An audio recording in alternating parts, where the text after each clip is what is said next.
Pyongyang has faced sanctions and other international pressures, as we've been talking about, but hasn't really made a difference. And how did we even get to this point? Nathan King is in our newsroom with a look back at efforts to contain the nuclear weapons program.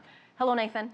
Hi, Asya. Well, the seeds of the DPRK's nuclear program were actually sown during the tensions of the Korean and Cold Wars and the partitioning of the peninsula. For the record, by the way, the US was the first to deploy nuclear weapons on the Korean peninsula back in 1958, and Washington says they were withdrawn in the 1990s. But in the 1950s and 60s, the Soviet Union trained DPRK scientists and engineers and signed a nuclear agreement with them. But with the end of the Cold War, the DPRK lost the Soviet Union as a protector, and that's where we see the roots of this present crisis.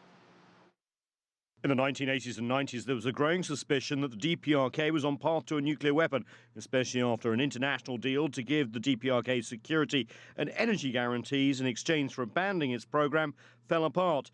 And the DPRK conducted multiple ballistic missile tests. In the 2000s, the DPRK was labelled part of the axis of evil by the US, and China was asked to use its influence over the DPRK on the issue. And six-party talks began in Beijing. Several rounds failed to produce an agreement.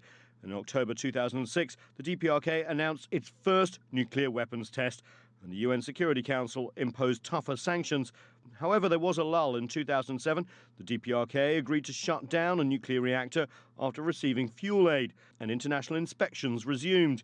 In 2009, however, the DPRK reactivated its nuclear facilities and tested a second nuclear device, leading us to 2013 when it conducted its third nuclear test, and now in 2016, the DPRK claiming to detonate its first hydrogen bomb. And the question now is what Washington, Beijing, and the rest of the international community will do next in terms of the structures to try and bring Pyongyang to heel, Asya. So, Nathan, what is the way forward when there are clearly deep differences on how to deal with Pyongyang? Well, that's what we've been trying to wrestle with all day here on City of America, hasn't it? And it's been the frustration of the international community for a long time now.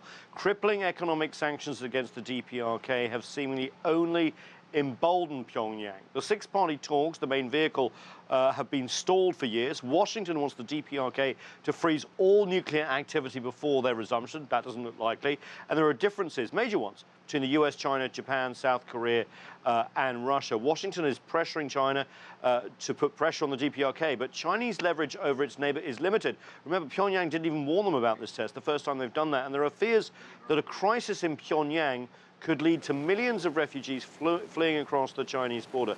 Many Western experts believe the issue, the time for an agreement with the DPRK may have long passed, and the best strategy is one of containment of the nuclear threat through continued sanctions and isolation. Others believe, especially in Asia, that the DPRK will only abandon its nuclear program if it's given sufficient security guarantees by the United States, such as a non-aggression pact that would then be backed by all the regional powers. But given this latest nuclear test, that is highly unlikely, Asya.